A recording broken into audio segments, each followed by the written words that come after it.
Okay, I'm supposed to be more exciting in my videos and perky. But, you know, I'm an old man. I've been following electricity issues for many years. And this video is going to be simply about a database. A database that goes through back through January of 1970, when most of you who would ever watch this video, the 5 people who might watch it, would not have been born. But I think a whole lot more people should watch this video. Let me clean up this file just for a minute. Okay, I'm pressing Shift Alt right arrow if anybody cares about the silly little Excel things. And perhaps over here I'll press Shift Alt right arrow again. Alright, and then here's what we have. We have the Buckhead Dam in someplace called Alabama. I don't know, some politics going on, I guess, with... I'm not going to talk about that, good. But this has the amount of generation from this thing called the Buckhead Dam from 1970 to all the way, well, 2016 isn't full, but all the way to 2015, the month-by-month generation. There seem to be a couple of little holes in the data. Should have mentioned that right up front, but I can't really do anything about those. And then it has, the really interesting thing for me, it also has the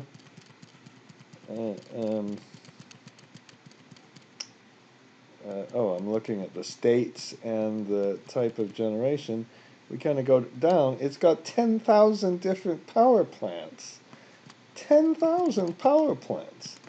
Now, if the EIA, and here's where the website is, if the EIA would have put this on their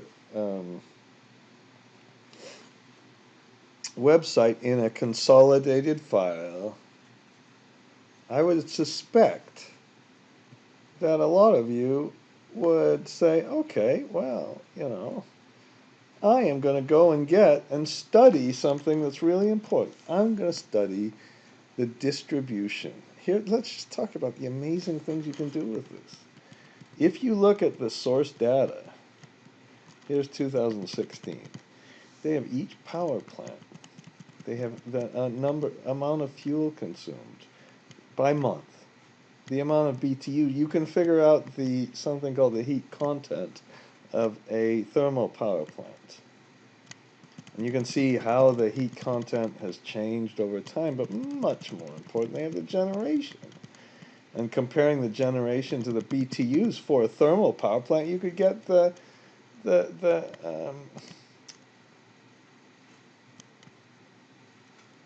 heat rate. Why I had to pause for that. I excuse myself. I got criticized for pausing too much. Oh my God. Now, the other thing you can do, which is kind of, let's go to the data and put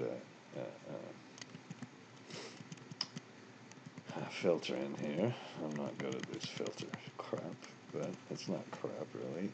We can look at the prime mover. Where is my prime mover? Prime mover. That's like what moves, I guess, the generation. Now, what we could do is we could look at, let's look at PV projects.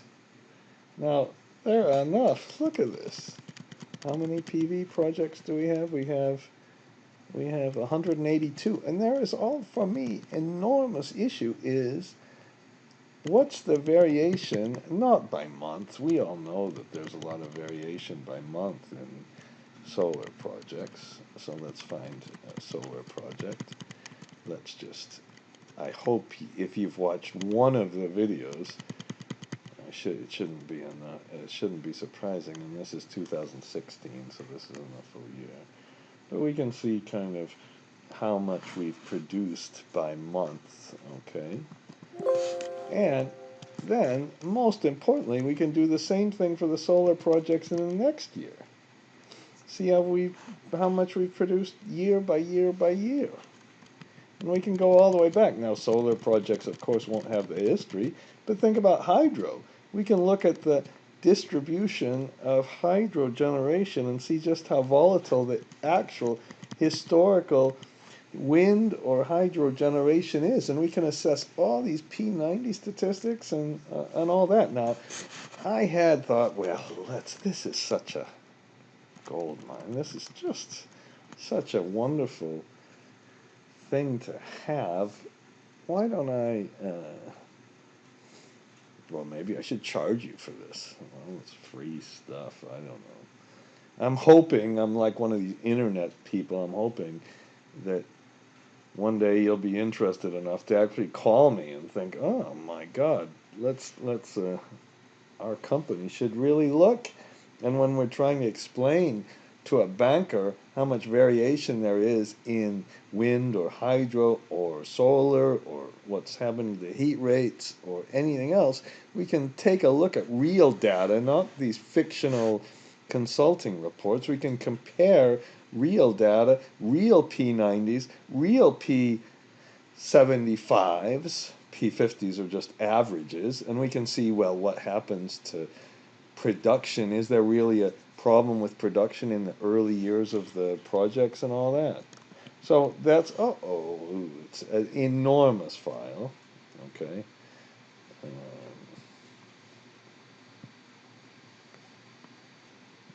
Such a big file it doesn't fit on my website. So what I'm going to do is